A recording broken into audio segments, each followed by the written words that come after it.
Back in 2007, I floated an idea about making my district the garden district. And I knew my district had a long history of gardening.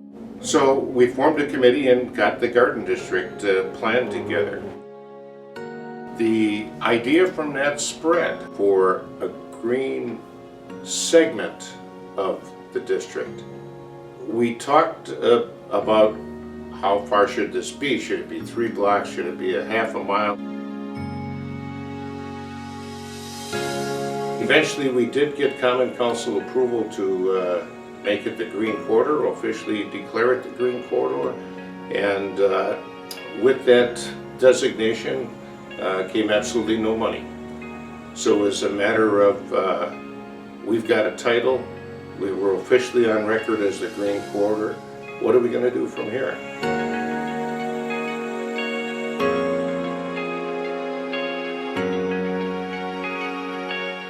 In the process, the farmers market gets built. It winds up having a donation of brick from CalStar, and that helped build the farmers market with 66 stalls, actually in different color brick to outline each of the stalls and the aisles.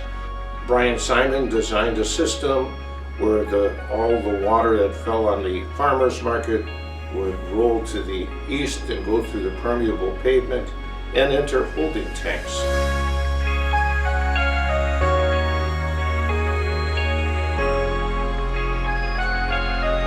We went to the city as part of that project, and the old fence line there was originally overgrown with weed trees. You couldn't see it. The railings in it had been rotted away, and that was rebuilt through a grant. During that grant, flowers were planted on both sides of the fence line. A meandering walkway went in, going the entire block. On a corner, we talked the company doing advertising with bus shelters into putting solar-powered, solar-lit bus shelter. There is a center section with bioswales in the block.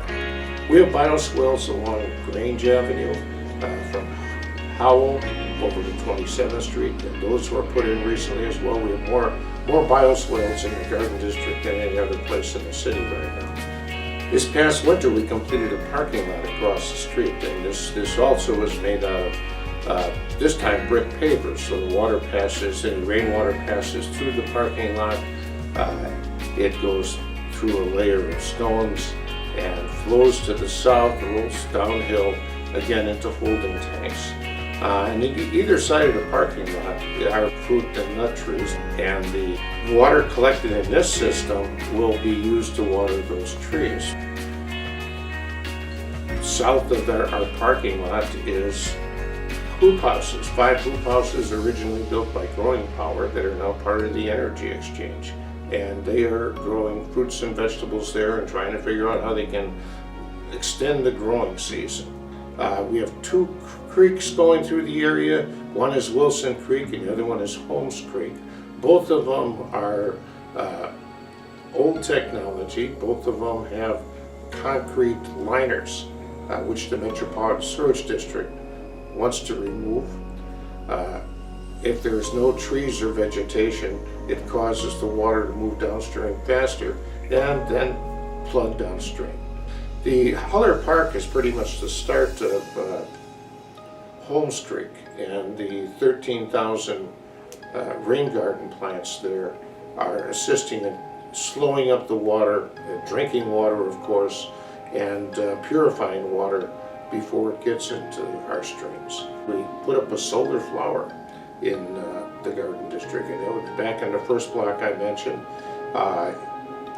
The solar flower's purpose is to provide power for the pump that pumps our recycled rainwater stream, and provides electric to the farmers market and also to pump the water up to the community gardens.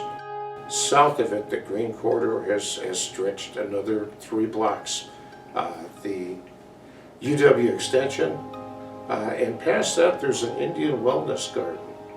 And the Indian Community Center on 11th and Mitchell is doing that one. They have different types of gardens there.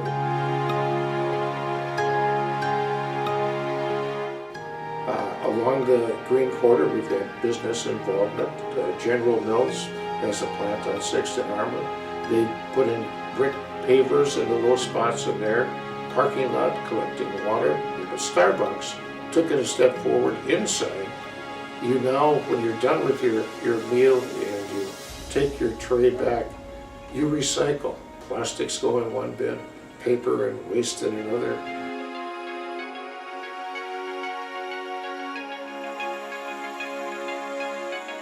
One of the things that we're still looking at doing is the educational part.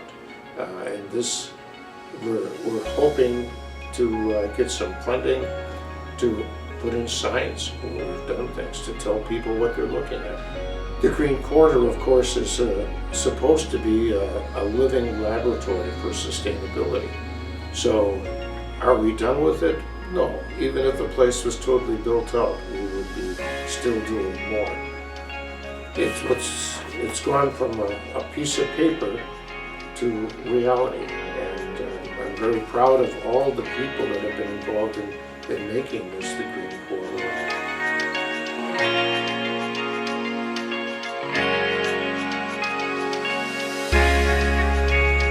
If people are interested in the Green Quarter, if you want to get involved, if you want to help in any of the projects, we'd love to have your help.